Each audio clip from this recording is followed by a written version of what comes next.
Assalamualaikum warahmatullahi ta'ala wabarakatuh. Kembali lagi sahabat-sahabat muslim yang beriman, yang semoga selalu diberikan kesehatan oleh Allah Subhanahu wa ta'ala.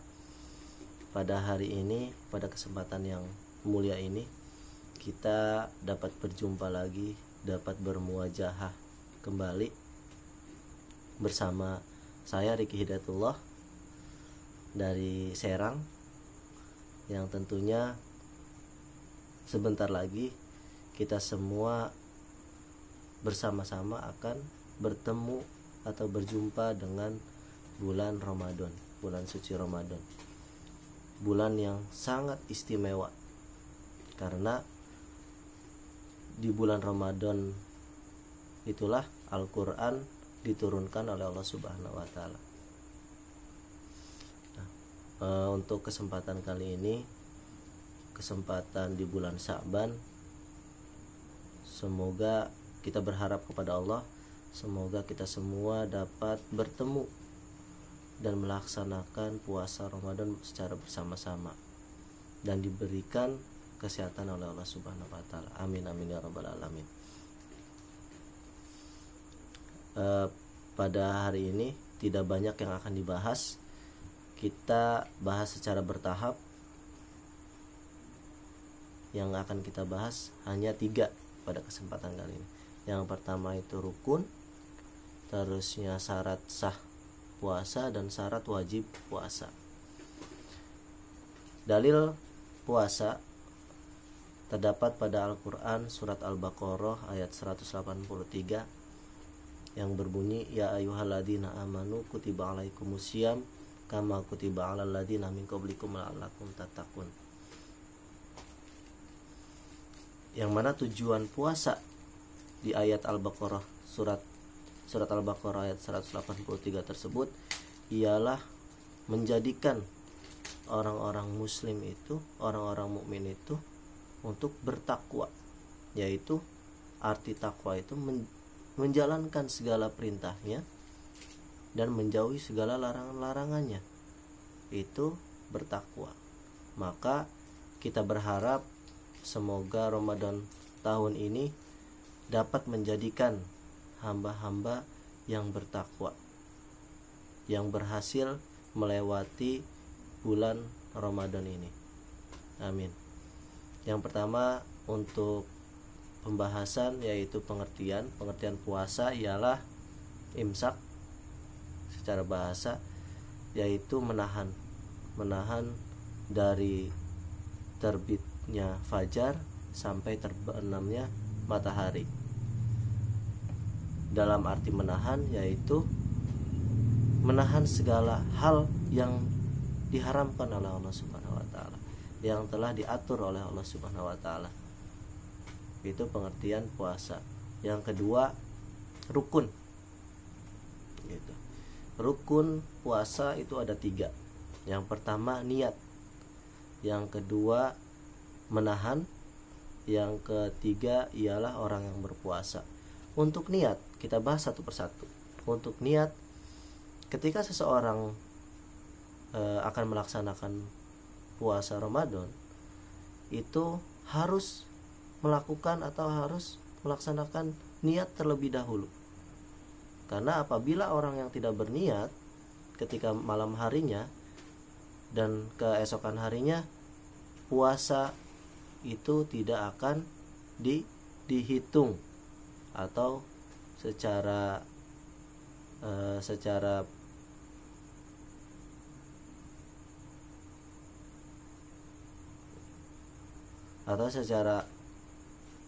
faidahnya itu batal untuk melaksanakan puasa. Jadi teman-teman, sahabat-sahabat semua, jangan lupa berniat. Yang kedua ialah menahan dari segala hal yang diharamkan sesuai dengan ketentuan-ketentuan yang telah diatur. Menahan haus, menahan lapar, menahan omongan-omongan yang tidak berfaedah, menahan perilaku-perilaku yang tidak berfaedah. Semuanya dilarang, semuanya ditahan untuk menjadikan puasa ini bermanfaat, untuk menjadikan puasa ini lolos sesuai dengan dalil Al-Quran yang tadi di awal telah disebutkan. Ketika puasa itu lolos, maka kita akan menjadi orang-orang yang bertakwa. Yang ketiga, orang yang berpuasa. Itu rukun puasa. Terus untuk selanjutnya ada syarat sah puasa. Syarat sah puasa itu ada 5. Ada 5. Yang pertama ialah Islam. Yang kedua berakal. Yang ketiga suci. Yang keempat waktu yang diperbolehkannya puasa. Jadi buat teman-teman, mohon maaf, untuk syarat sah itu ada 4. Jadi bukan ada 5, ada 4 gitu. Jadi ada 4. Ketika salah satu ini tidak ada, maka puasanya itu tidak sah gitu. Jadi kalau misalkan dari 4 ini hilang 1, hanya 3, itu tidak sah. Saya ulangi, yang pertama itu Islam, yang kedua berakal, yang ketiga suci, yang keempat itu waktu yang diperbolehkannya puasa gitu. Kita bahas Islam. Nah, untuk Islam ini semua orang Islam wajib untuk melakukan puasa Ramadan. Untuk orang-orang non Islam itu tidak diwajibkan untuk berpuasa. Kalaupun mereka berpuasa, maka puasanya tidak akan sah atau tidak akan diterima. Yang kedua berakal. Jadi berakal sehat. Makanya kalau misalnya orang gila berpuasa gitu, tidak akan sah. Yang ketiga ialah suci dari haid, suci dari nifas. Jadi orang yang berpuasa itu harus suci. Itu untuk khusus yang perempuan. Jadi kalau misalkan lagi haid, jangan memaksakan untuk berpuasa.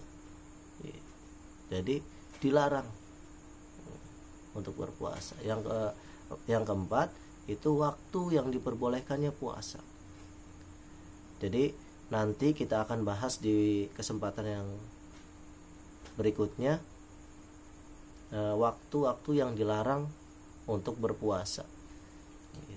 Jadi ada waktu-waktunya, karena puasa itu bermacam-macam, banyak.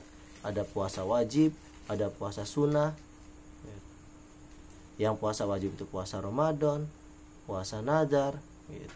Kalau puasa sunnahnya itu ada puasa Senin Kamis, puasa Rajab, puasa Muharram gitu, atau puasa Arafah. Itu banyak sekali gitu. Nanti kita akan bahas di pertemuan berikutnya. Nah, untuk yang terakhir yang akan kita bahas pada kesempatan kali ini ialah syarat wajib puasa. Syarat wajib puasa itu ada 5, baru ini ada 5 gitu. Yang pertama Islam, yang kedua taklif, yang ketiga itu kuat, yang keempat sehat, yang kelima itu iqomah atau tidak berpergian. Nah, kita akan bahas yang pertama Islam. Ya, sudah tentu orang Islam itu diperbolehkan puasa gitu. Jadi selain non Islam itu tidak akan sah puasanya. Yang kedua taklif atau mukallaf gitu. Mukallaf ini ciri-cirinya itu balik. Kalau ukuran balik, yang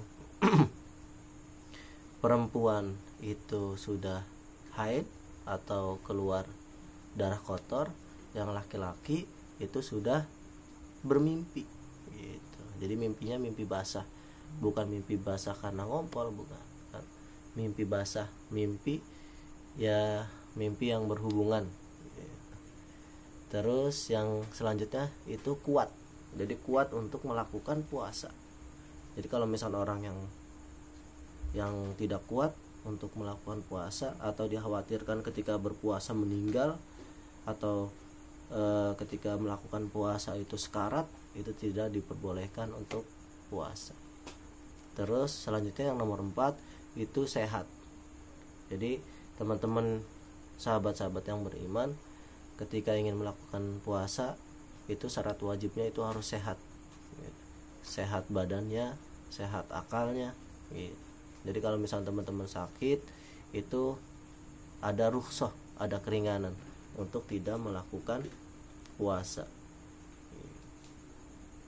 Jadi kalau misalkan teman-teman udah nggak kuat, atau ada sanak saudara yang sakit, tidak kuat lagi untuk berpuasa, itu ada kewajiban untuk membayar fidyah untuk menggantikan puasa tersebut. Dan yang kelima itu iqomah. Iqomah itu tidak berpergian. Jadi teman-teman ketika berpergian itu, kalau misal teman-teman tidak berpergian itu wajib untuk berpuasa. Tapi kalau misal teman-teman berpergian jaraknya 80,6 km, itu teman-teman terdapat rukhsah untuk tidak melakukan puasa tersebut. Jadi kalau misalnya teman-teman kali ini mudik, pulang kampung, jadi teman-teman ada keringanan gitu yang diberikan oleh Allah untuk meninggalkan puasa. Tapi ingat, tetap harus diganti gitu, dikodok di bulan berikutnya atau di bulan Syawal. Dan ada ketentuan karena kita mengambilnya dari kitab Safinatun Najah, bahwasanya orang yang berpergian, orang yang tidak memiliki kewajiban untuk berpuasa, itu harus berpergiannya di malam hari, tidak lewat waktu subuh. Ketika teman-teman berpergiannya itu melewati waktu subuh, itu tetap harus melakukan puasa, harus ada kewajiban untuk berpuasa. Jadi ingat, kalau misalkan mau mudik dan tidak ada kewajiban untuk melakukan puasa, itu harus malam hari, tidak lebih waktu subuh. Ya, untuk pertanyaan gitu, untuk penjelasan lebih lanjut kita sambung di kesempatan berikutnya. Sekali lagi terima kasih untuk yang menonton. Jangan lupa subscribe untuk menunjang video selanjutnya. Sekali lagi semoga sahabat-sahabat beriman dimudahkan oleh Allah untuk menjumpai bulan Ramadan pada tahun kali ini. Saya tutup. Wassalamualaikum warahmatullahi ta'ala